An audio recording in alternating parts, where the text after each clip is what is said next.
Mia Carter, a young cashier, delivers groceries daily to Fred Morrison, a lonely elderly teacher, despite her own struggles. Her quiet kindness draws suspicion from neighbors who publicly accuse her of exploiting Fred. Humiliated, Mia persists, unaware her actions are about to be revealed. One morning, police and the mayor arrive, not to arrest her, but to honor her with an award for her selflessness. Fred shares how Mia saved his life, sparking a community transformation. But what secret promise drives Mia? And how will her story ripple further? The truth will leave you speechless. Inspired by Mia's story? Share this video, type promise, to commit to a daily act of kindness, and tag someone who needs to see this. Join us in celebrating quiet heroes who change the world. Every dawn, as the world stirred awake, Mia Carter slipped out of her cramped studio apartment, her footsteps soft against the worn pavement. She carried a cloth bag brimming with the groceries, her destination unchanging, house number 17, where Fred Morrison lived. The elderly man, frail and forgotten, would grumble each time she appeared, his voice rough with pride. "I don't need anyone's help," he'd insist, his weathered hands gripping the doorframe. But Mia, undeterred, would offer a gentle smile, set the bag at his doorstep, and slip away before he could protest further. Her quiet ritual went unnoticed by most, her small frame weaving through rain, snow, or biting cold, a constant in a neighborhood that barely knew her name. That morning, though, the air felt different. A sharp knock jolted Mia from a restless sleep, her eyes heavy as she registered the murmurs outside her window. Neighbors gathered in clusters, their voices low but urgent. "What's going on? Why are police cars here? Is that the mayor's car parked outside her place?" The questions swirled, tinged with curiosity and unease. Mia, unaware of the storm brewing, had no idea that the mayor's impending revelation would ripple through the community, leaving them stunned and reevaluating the quiet young woman they'd overlooked for so long. At 26, Mia lived a life of simplicity, her days anchored by her job as a cashier at the corner grocery store. Her paycheck barely stretched to cover her needs, yet each evening, after hours on her feet, she'd linger at the store, carefully selecting essentials: bread, milk, canned soup for Fred. Exhaustion clung to her, but she never faltered, her thin jacket barely shielding her from the wind as she trudged to the house at the street's end. The neighborhood saw only her silhouette, a fleeting figure with a cloth bag, her motives a mystery.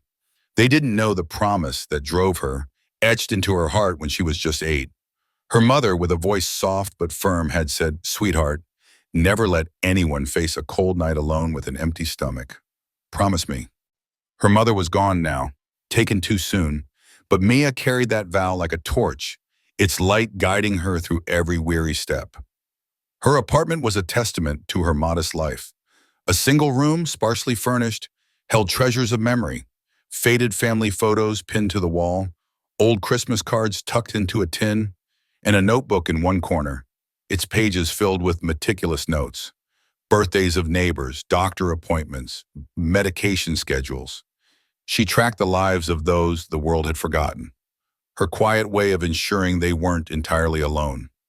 Each entry was a small act of devotion, a reminder that someone still cared.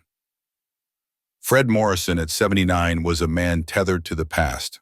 A retired history teacher, he'd spent 3 decades shaping the minds of the neighborhood's children, his classroom a haven of stories and lessons. Now his world had shrunk to a house filled with relics, dusty bookshelves sagging under the weight of worn novels, faded photographs capturing moments with his late wife, and a small teaching award from 1987, its edges dulled but polished with care. His wife had passed 5 years ago, leaving a void that echoed in the silence of his home.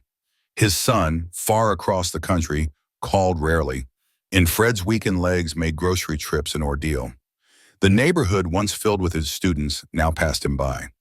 At community meetings, he sat in the corner, his presence as faded as the photographs on his walls, invisible to those who owed him their earliest lessons. Fred's pride battled with his gratitude each time Mia appeared. One evening, his voice cracked with embarrassment as he said, "You've done so much for me, Mia. I don't want to be a burden." Her response was a warm smile, her eyes bright with sincerity. Mr. Fred, you taught half this street how to read, how to think. I'm just giving back a little of what you've given. Her words lingered, a balm to a heart that had long felt purposeless. Mia's kindness ran deeper than anyone suspected. Her cloth bag held more than groceries. Tucked inside were Fred's medications, picked up from the pharmacy when he couldn't make the trip, along with handwritten notes in her neat script. Don't forget your pills today. Sometimes she'd add a single flower from the tiny garden on her windowsill, a burst of color to brighten his kitchen table. These small gestures, unseen by the world, were her way of weaving warmth into Fred's solitary days. The neighborhood's opinions of Mia were a patchwork of admiration and skepticism. Some found her dedication touching, a rare flicker of goodness in a busy world. Others, though, whispered behind closed doors. She's got nothing herself, they'd say, their voices laced with doubt. Why's she always meddling in other people's lives? What's she getting out of it? Suspicion clung to their words, as if kindness so pure couldn't exist without an ulterior motive. But Mia sought no praise, no recognition.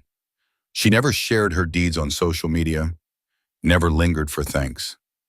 Each evening she'd knock softly on Fred's door, leave her offering, and vanish into the dusk, her heart light with the knowledge that one person would sleep a little easier tonight. For Fred, those moments carried a weight he couldn't express. Some nights, he'd sit by his window, his eyes tracing Mia's retreating figure as rain streaked the glass. Tears would well up, unbidden, as he clutched a faded photo of his wife. I just hope, he'd whisper, his voice trembling, that one day I can thank her properly. Let everyone see what real kindness looks like. The ache in his chest was equal parts gratitude and longing, a wish to honor the young woman who'd become his lifeline. Mia, unaware of Fred's quiet prayers, found her reward in the act itself. She never lingered at his door, never waited for acknowledgement. The rhythm of her days, work, groceries, the walk to Fred's house was her anchor, a purpose that steadied her in a world that often felt unsteady. She had no inkling that her steadfast ritual was on the verge of upending not just Fred's life but her own, and the entire neighborhood's perception of the quiet heroes among them. It was a frigid Tuesday morning in late winter when the shift began. Mia, her breath visible in the crisp air, had just left the grocery store, her cloth bag heavier than usual. The neighborhood, still waking, was about to learn a truth too profound to ignore. Mia's ordinary life, so carefully unremarkable, was poised to reveal an extraordinary heart, one that had quietly held their community together unnoticed until now. The mayor's words would soon unravel her secret, forcing the neighbors to see the woman they'd passed without a glance as the hero she'd always been. Mia clutched the worn canvas bag tightly to her chest, its contents a humble offering of care. Fred's medications, a thermos of hearty vegetable soup, a loaf of crusty bread, and a small tin of oatmeal cookies she'd stayed up late baking, their warm scent still lingering in her memory from the night before. Each item was a quiet testament to her gratitude, a small gesture to honor the man who'd once given her so much. Her sneakers scuffed softly against the cracked sidewalk of the quiet suburban street, her mind heavy with the weight of the day ahead, until she saw them. 3 women stood like sentinels blocking her path, their arms crossed, their faces carved with suspicion and disdain. Linda Patterson, the self-appointed leader of this neighborhood inquisition, tilted her head with a smirk that oozed condescension. Her voice cut through the crisp morning air, loud enough to draw the attention of a jogger slowing his pace nearby.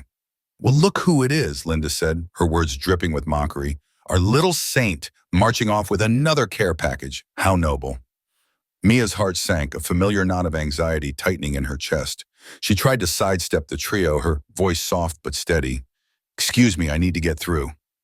But Carol Stevens, Linda's sharp-tongued second-in-command, stepped forward, her eyes narrowing, as if she could see straight through Mia's intentions. Oh, no you don't, Carol snapped. What's really in that bag? And don't play innocent with us. We've been watching you. Mia froze, her fingers tightening around the bag's straps until her knuckles whitened. Watching me? She whispered, her voice barely audible over the thudding of her pulse. The accusation hung in the air, heavy and suffocating, as her mind raced. She'd always known the neighborhood had its busybodies, but this felt different, calculated, cruel. Her cheeks flushed with a mix of embarrassment and indignation, but she couldn't find the words to push back. Janet Mills, the third woman, leaned in, her voice laced with venom. "Every single day, you're over at that old man's house," she said, pointing a manicured finger. "Young girls like you don't do that out of the goodness of their hearts. What are you after, huh? His money? His house was—" Mia's breath caught, her chest tightening as the weight of their words pressed down on her. She wanted to scream that they were wrong, that Fred was more than just some old man. But her throat felt constricted, her voice lost in the storm of their accusations. Linda took a step closer, her presence looming like a predator cornering its prey. "We know your type," she said, her voice low and accusatory, each word a dagger aimed at Mia's heart. "A broke little cashier, probably buried in debt, sniffing around for an easy mark. You think you can charm your way into Fred's will?" Mia's face burned, shame and anger warring within her. "That's not true," she stammered, clutching the bag tighter, as if it could shield her from their cruelty. "I would never—" Carol's laugh was sharp, cutting through Mia's words like a blade. "Oh, please," she scoffed, rolling her eyes. "You think we're that gullible? Fred's got that big old house, probably a nice little nest egg stashed away.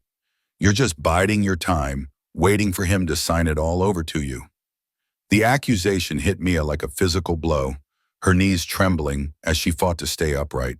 She wanted to shout, to tell them about the hours Fred had spent patiently teaching her to read when she was a struggling third grader, how his kindness had given her a lifeline when she felt like she was drowning. But the words wouldn't come, trapped behind a wall of humiliation. Janet pointed dramatically, her voice rising for the growing crowd of onlookers. "Look at her," she exclaimed, as if Mia's flushed cheeks and trembling hands were proof of guilt. "She can't even deny it. She's probably been playing that poor old man for months, worming her way into his life." Mia's eyes darted around, noticing the neighbors who had begun to gather, some familiar faces, other strangers, all drawn by the spectacle. A teenager in a hoodie snickered, pulling out his phone to record, while a mother tugged her young son closer, whispering, "Don't stare, sweetie. Some people will do anything for money." The words sliced through Mia, each one a fresh wound. She felt the sting of tears building behind her eyes. But she refused to let them fall. Not here, not in front of these people who twisted her quiet acts of kindness into something ugly and sinister. Linda's voice grew louder, more theatrical, as she addressed the crowd like a prosecutor in a courtroom. "You know what I think?" she declared, her eyes gleaming with self-righteous fury. "Someone should call social services. This smells like elder abuse to me." "Elder abuse?" Mia's voice finally broke free, raw and desperate. "I'm just bringing him groceries." Her words felt feeble against the tidal wave of suspicion, but she couldn't stay silent any longer. The crowd murmured, some nodding in agreement with Linda, others whispering to each other, their eyes boring into Mia like she was a criminal caught in the act. Carol's lips curled into a mocking smile. "Sure you are, honey," she said, her tone dripping with false sympathy. "And I'm sure you just happened to pick the one old man in the neighborhood who lives alone. What a coincidence." The teenager in the crowd laughed again, his voice cutting through the tension. "This is better than Netflix," he said, his phone still raised, capturing every moment of Mia's humiliation. The crowd was growing uglier by the minute, their whispers turning into a chorus of judgment. A woman pushing a stroller chimed in, her voice hesitant but damning. "I've seen her over there every day. It is kind of strange when you think about it." Carol seized on the support, her eyes glinting with triumph. "Exactly. Normal people don't just adopt random old men unless they're after something."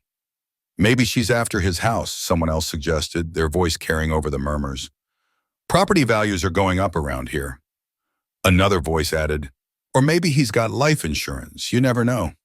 Mia's heart pounded, her vision blurring as the accusations piled up, each one twisting her intentions into something cold and calculating. She wanted to run, to escape the suffocating weight of their stares, but her feet felt rooted to the ground. Linda pulled out her phone, her movements deliberate, as if she were about to deliver justice. "You know what?" she said, her voice ringing with authority. "I'm calling the police right now. Let them figure out what's going on with this little operation of yours." Mia's stomach dropped, panic surging through her veins. "No, please," she whispered, her voice cracking with desperation. "You don't understand." She took a shaky breath, forcing herself to speak through the lump in her throat. "Mr. Fred was my teacher," she said, her words trembling but clear. "He taught me to read when I was struggling in school. I'm just, I'm just trying to pay him back." Her voice wavered, but she stood taller, clinging to the truth like a lifeline. The memory of Fred's gentle encouragement, his patient smile as she stumbled through words, flooded her mind, giving her the strength to face the crowd. Janet laughed, a harsh, dismissive sound that made Mia flinch. "How convenient," she sneered. "A sob story for every occasion." Carol nodded, her eyes cold. "Probably rehearsed it 100 times to make it sound good." A young mother in the crowd shook her head, her expression one of disgust. "Preying on old people like that," she muttered. "It's just sick." "Someone should warn the other elderly people in the neighborhood," another voice suggested, the words landing like a final blow. Mia's chest ached, her breath shallow as she fought to hold herself together. She wanted to scream that they were wrong, that Fred wasn't just some vulnerable old man, but a person who'd seen her when no one else had. Instead, she stood there, clutching her bag, her kindness reduced to a crime in the eyes of those who refused to understand. Mia's heart pounded as she stood in the center of the crowd, their eyes boring into her like she was a puzzle they couldn't solve, or worse, a villain they'd already condemned. The air felt thick, suffocating, as if the walls of the world were pressing in, squeezing her courage into a tiny fragile thing. Every whisper, every sidelong glance from the onlookers, seemed to scream accusations. Her daily acts of kindness, those quiet moments of leaving groceries and medication at Fred's doorstep, had been twisted into something sinister, a plot spun from their suspicions. She could feel the weight of their judgment, heavy and unrelenting, as if her goodness was a mask she'd been caught wearing. "I need to go," she murmured, her voice barely audible, trembling with the effort to hold herself together. She pushed forward, her shoulders hunched, trying to carve a path through the sea of staring faces. "Running away!" Linda's voice sliced through the murmurs, sharp and triumphant, like a prosecutor delivering a final blow. "That's what guilty people do." "This isn't over," Carol's shout followed, laced with a venom that made Mia flinch. "We're going to keep watching you, Mia, every step you take." Mia quickened her pace, her sneakers scuffing against the pavement as she fled. Behind her, the crowd's chatter swelled, their voices buzzing with the eager thrill of a scandal unfolding. "Did you see how nervous she was?" one said, their tone dripping with certainty. "She's definitely hiding something." Another chimed in, "Poor Fred probably doesn't even know he's being scammed." Their words clung to her like damp fog, chilling her to the bone as she hurried toward Fred's house. By the time she reached his doorstep, her hands were shaking so badly she nearly dropped the bag of groceries. She placed it carefully, as she always did, but this time her knock was harder, more desperate. She needed Fred to answer, to look her in the eyes and see her truth, to believe she was still the girl who cared for him out of gratitude, not greed. But the house stayed silent. Fred was napping, unaware of the storm swirling around her. Mia turned away, her chest tight with unshed tears, the weight of the neighborhood's suspicion pressing down on her. She wondered if she could find the strength to keep going tomorrow, or if the cruelty of strangers had finally shattered her resolve. What she didn't know was that someone had captured the entire confrontation on their phone, and by evening, the video would spread across social media, branded with the caption, "Local girl caught scamming elderly man." Her humiliation was only beginning. 3 days later, Mia was a shadow of herself. Sleep had become a distant memory, stolen by the relentless churn of her thoughts and the sting of betrayal. The viral video had ignited the local community, spreading through neighborhood Facebook groups like wildfire. Comments piled up, each one a fresh wound. "This is disgusting," one raged on. "Someone needs to investigate this girl," another demanded. Her daily walk to Fred's house, once a quiet ritual of kindness, now felt like a gauntlet. Every step was haunted by suspicious stares from neighbors leaning out their windows, their whispered conversations pausing as she passed. Yet Mia kept going, driven by a stubborn spark deep within her, a refusal to let their distrust erase who she was. On Wednesday morning, as she packed Fred's usual bag, carefully arranging his groceries and medications. Mia froze. Sirens wailed in the distance, growing louder, more insistent, until they seemed to pulse in her chest. She rushed to her apartment window, her breath catching as she saw them. 3 police cars, a black SUV, and a white sedan with government plates, all pulling up in front of her building. "Oh God," she whispered, her hands trembling as much as her heart rate. They actually called the police. The knock at her door, loud and unyielding, echoed through her the small space, nothing like her gentle taps on Fred's door. This was official, commanding, a demand she couldn't ignore. Her legs felt like jelly as she opened the door, bracing herself for handcuffs, for the end of her quiet life as she knew it. Instead, she found herself staring at a man in an expensive suit, flanked by 2 police officers and a woman holding a professional camera. "Miss Carter?" the man said, his smile warm and disorienting, clashing with the gravity of the moment. "I'm Mayor Richardson. May we come in?" Mia's voice was a faint croak. "The mayor?" Her mind raced, unable to make sense of his presence. "Yes, sir. I believe you know why we're here," he said, his tone kind, but carrying in weight that made her knees buckle. This was it. Her life was crumbling, all because she'd tried to repay a kindness Fred had shown her years ago when she was just a kid struggling to get by. Tears welled up as she stammered, "Sir, I can explain everything. I swear I never took anything from Mr. Fred. I never asked for money or tried to manipulate him. I was just trying to help." Her voice cracked, raw with the desperation to be believed. Mayor Richardson raised a hand, his expression softening. "Miss Carter, you misunderstand. We're not here to arrest you. We're here to honor you." The words didn't make sense. "Honor me," she echoed, her voice barely a whisper, her mind struggling to grasp the shift. "May we step outside?" the mayor asked. "There are people who'd like to meet you." Still dazed, Mia followed him, her heart hammering as she stepped onto the porch.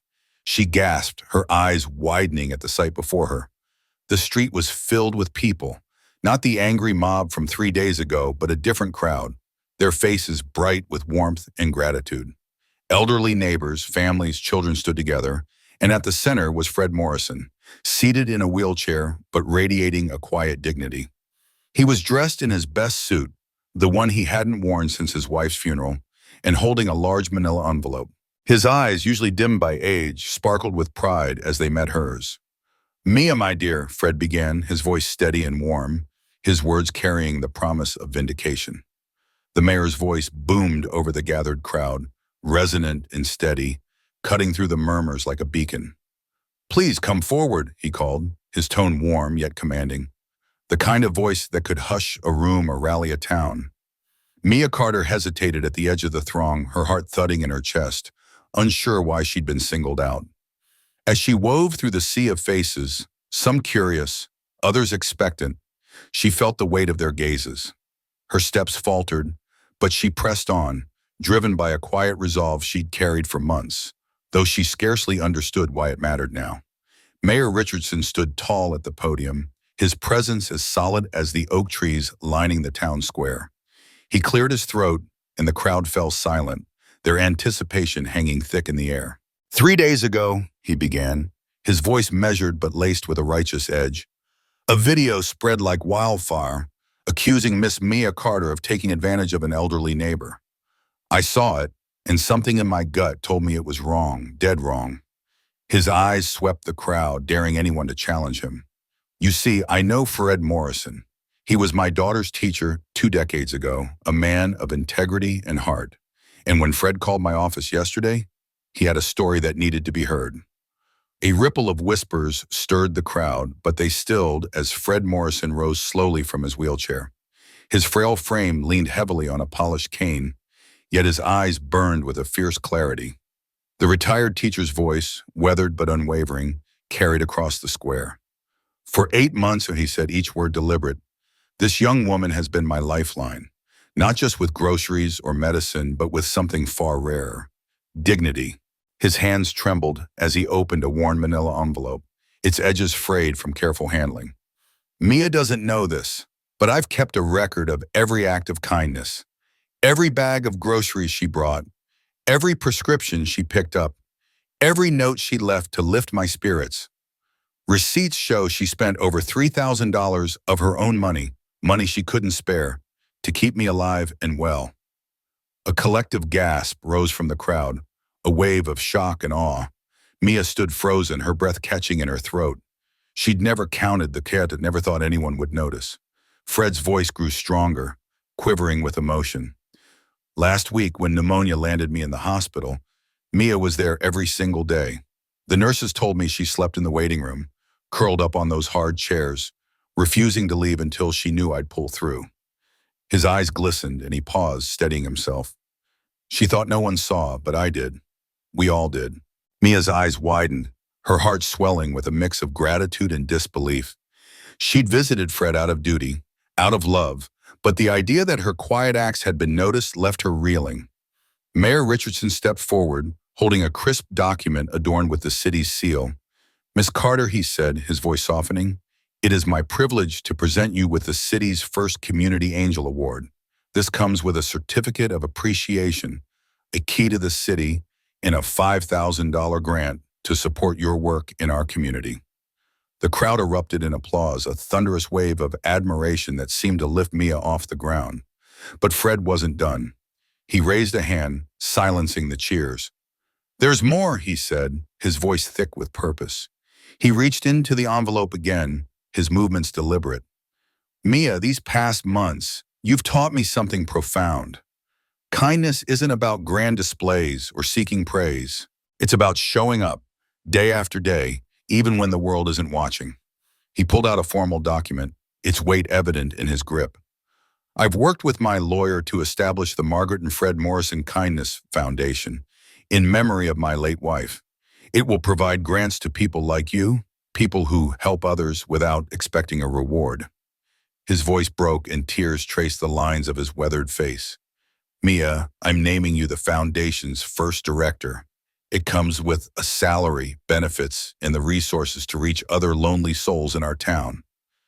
Mia's knees buckled, and she sank into the wheelchair behind her, overwhelmed by the magnitude of it all.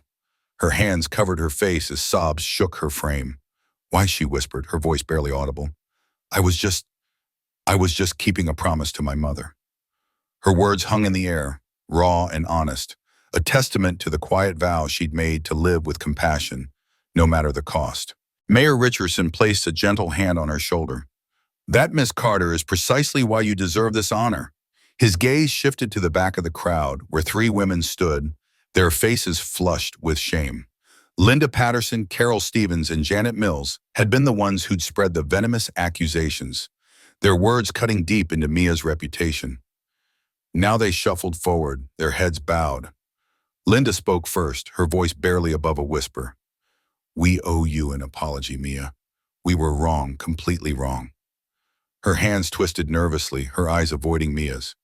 Carol stepped closer, tears streaming down her cheeks. "We let our own bitterness blind us. What you did for Fred, it was beautiful, and we twisted it into something ugly." Janet, the last to speak, met Mia's gaze with raw vulnerability. "Can you forgive us?" she asked, her voice trembling. Mia looked at the three women who tried to tear her down. The pain of their accusations still lingered, sharp and raw, but she felt something else stirring within her. A quiet strength, a grace she hadn't known she possessed. She took a deep breath, her voice steady despite the tears in her eyes. "Of course, I forgive you," she said simply. "We all make mistakes. What matters is learning from them." Her words were soft but resolute, a reflection of the heart that had carried her through months of unseen kindness. The crowd burst into applause again, but this time it was different. It wasn't just gratitude or admiration.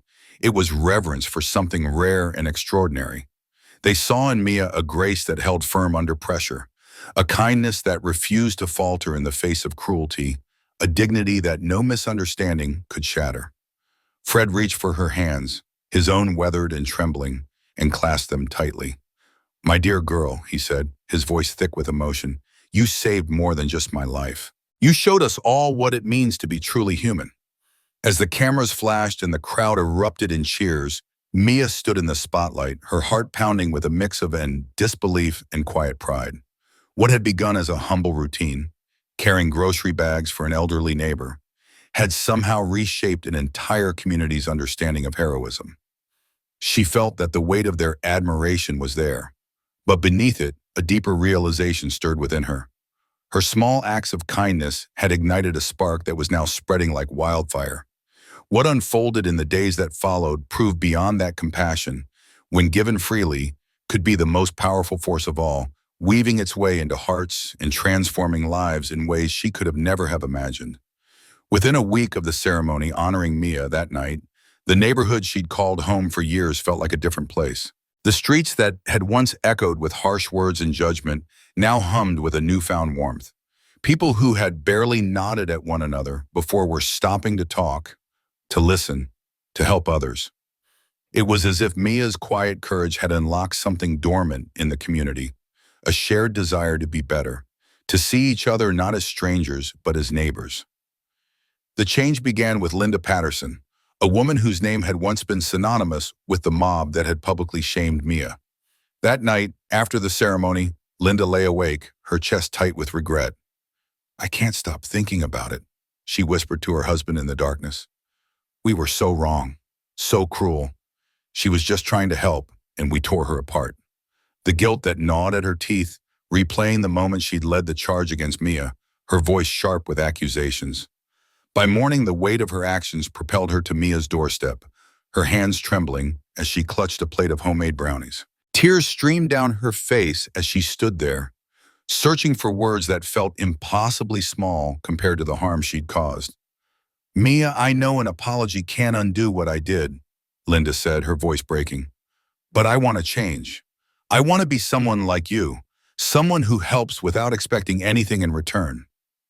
Mia, standing in her doorway, felt a surge of empathy for the woman before her. She saw not the leader of a mob, but a person grappling with her own flaws, yearning for redemption. "The kind of person I am," Mia replied softly, her eyes warm with understanding. "I just see someone who needs help and do what I can. That's all." That simple exchange cracked open something beautiful thing in Linda's heart. She became the first volunteer for the Margaret and Fred Morrison Kindness Foundation, a group inspired by Mia's example, dedicated to spreading acts of care through the neighborhood. Linda's transformation rippled outward, touching others who had watched Mia's story unfold before. Carol Stevens, a retiree who had once kept to her quiet routine, retired, felt a tug of inspiration so strong that she couldn't ignore. She launched the Grocery Angels program, organizing neighbors to deliver food to elderly residents who struggled to shop for themselves. Carol found herself thinking about the loneliness that often hid behind closed doors, and she poured her energy into ensuring that no one went without a friendly face or a warm meal. Meanwhile, Janet Mills, a former nurse who with a no-nonsense demeanor, started offering free rides to medical appointments for seniors who could no longer drive. Each trip became a chance to listen to their worries, to share a laughter, to remind them that they weren't forgotten. But the most unexpected and perhaps most profound change came from the children themselves. 8-year-old Tommy Rodriguez had watched Mia's ceremony from the safety of his mother's arms, his wide eyes taking in every moment. That evening, as he sat at the dinner table, he turned to his mother with a question that carried the innocence, purity, and clarity that only a child could muster. "Can I be a kindness person like Miss Mia?" His words were simple, but they struck his mother deeply, stirring memories of her own childhood dreams of making a difference. The next morning, the boy marched to the elderly Fred's house with a drawing clutched in his hands, a colorful sketch of himself and him and Fred sharing a plate of cookies, smiling. "Mr. Fred," Tommy said, his voice shy but determined, "my mom says you like stories. Can I read to you sometimes?" Fred, whose days had grown quiet since his teaching years had ended, felt a warmth spread through him as he looked at the boy. His eyes brimmed with tears, not from sadness, but from the sudden, overwhelming sense that he still mattered. He invited Tommy inside, and soon other children followed suit. Fred's modest home became a hub of after-school activity, with kids sprawled across his kitchen table, pencils scratching as they worked on homework. Fred, leaning on his cane, moved among them, explaining fractions or correcting spelling with the same patience he'd once brought to his classroom. "It's like I'm teaching again," he told Mia one evening, his face lit with joy she hadn't seen in years.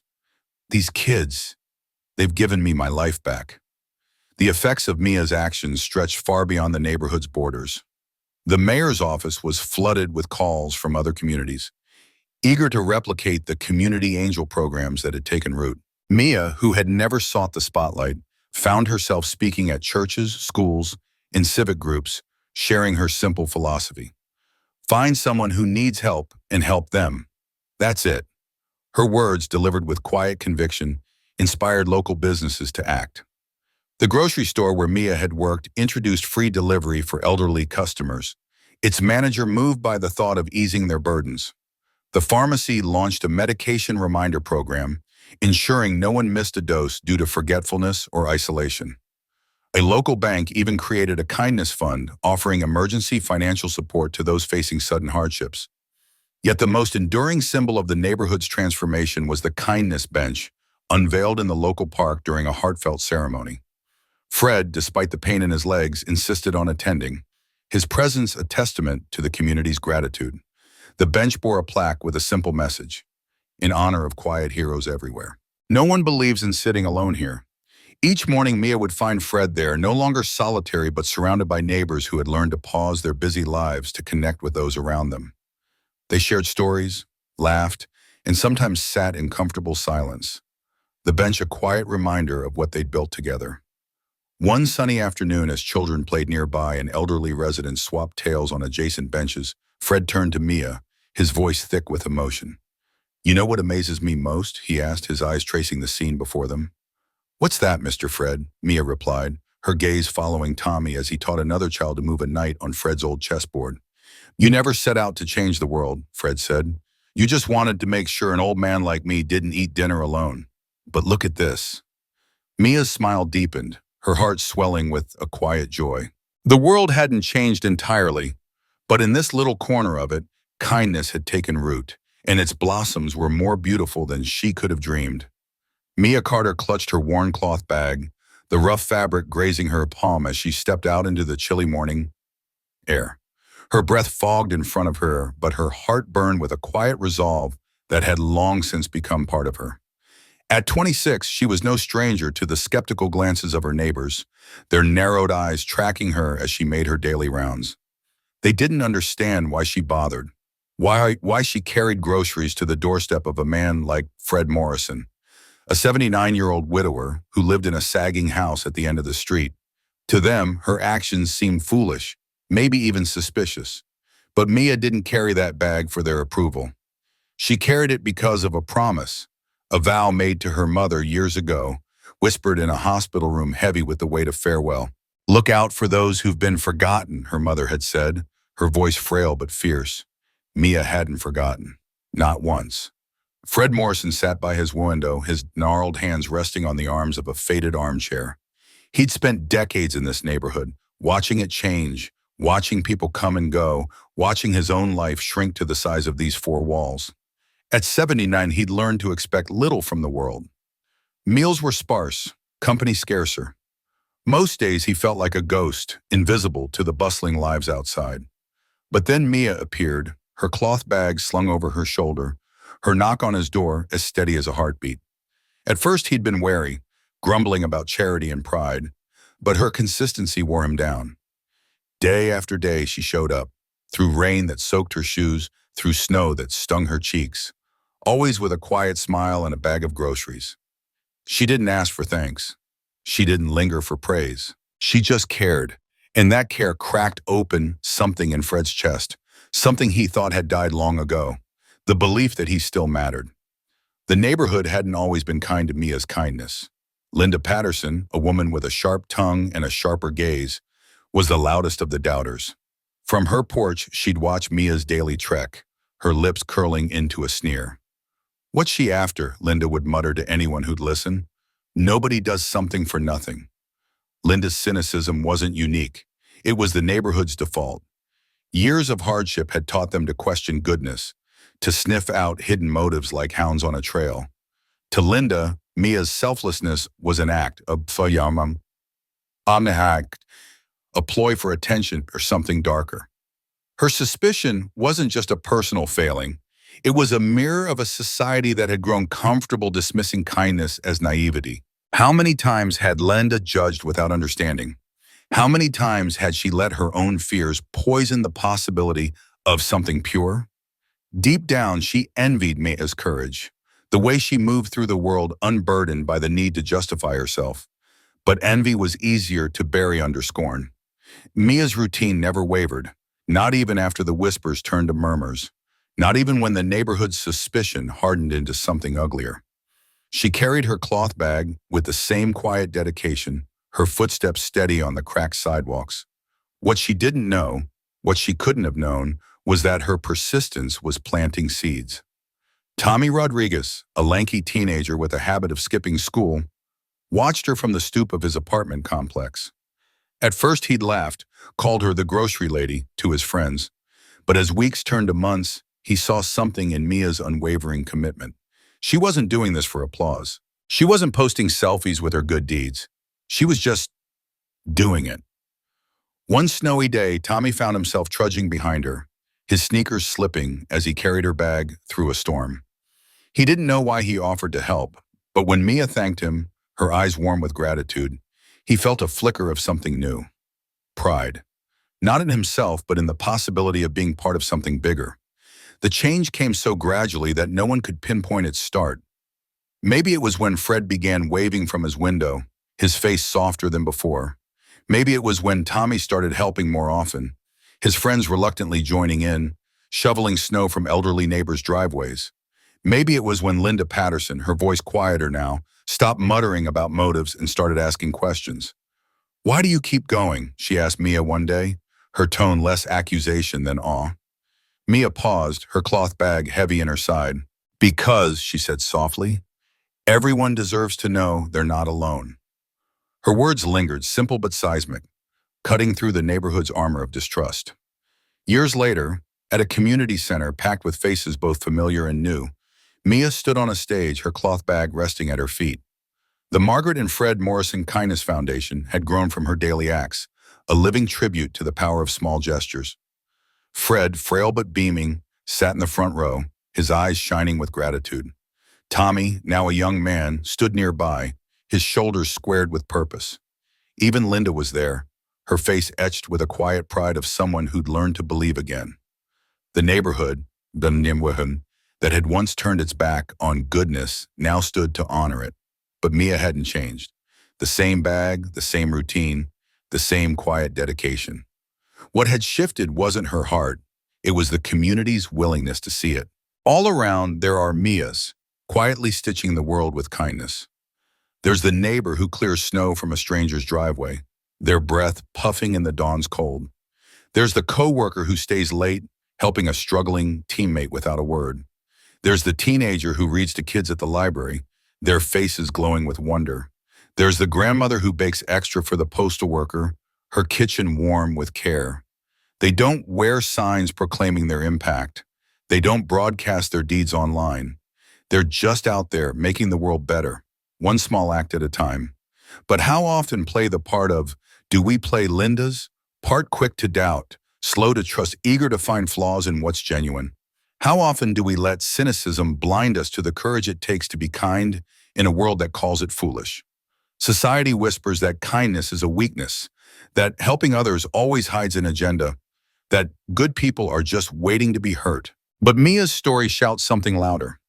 Kindness is a strength, the kind that outlasts cruelty, survives scorn, and reshapes entire communities. It's the force that gave Fred Morrison, at 79, a reason to feel seen after years of invisibility. It's the promise Mia kept, not for fame or reward, but because it was right. What promise are you holding on to? What small act could you start today to remind someone they matter? Maybe it's knocking on the door of a neighbor you've never met, asking to check if they're okay. Maybe it's buying coffee for the security guard who's never thanked. Maybe it's sitting with the kid who eats alone, their silence a plea for connection. Mia's cloth bag started a ripple that grew into a wave of change. Tommy learned compassion watching her carry it. Your kindness doesn't need a spotlight to shine, but when it's seen, when someone says, "This person makes the world better," that moment can spark a transformation. So here's the call. Be the Mia in your corner of the world. Carry your cloth bag, whatever shape it takes. Keep your promise, no matter how small. Show up every day because somewhere someone like Fred Morrison is waiting to be remembered. Don't let them wait alone. Commit to one act of kindness this week. Share this story with someone who needs to hear it today. Believe that quiet heroes deserve to be celebrated because in a world that often forgets to care, those who never stop caring are the ones who change it all. Find your moment. Start now. Rewrite the world, one act at a time.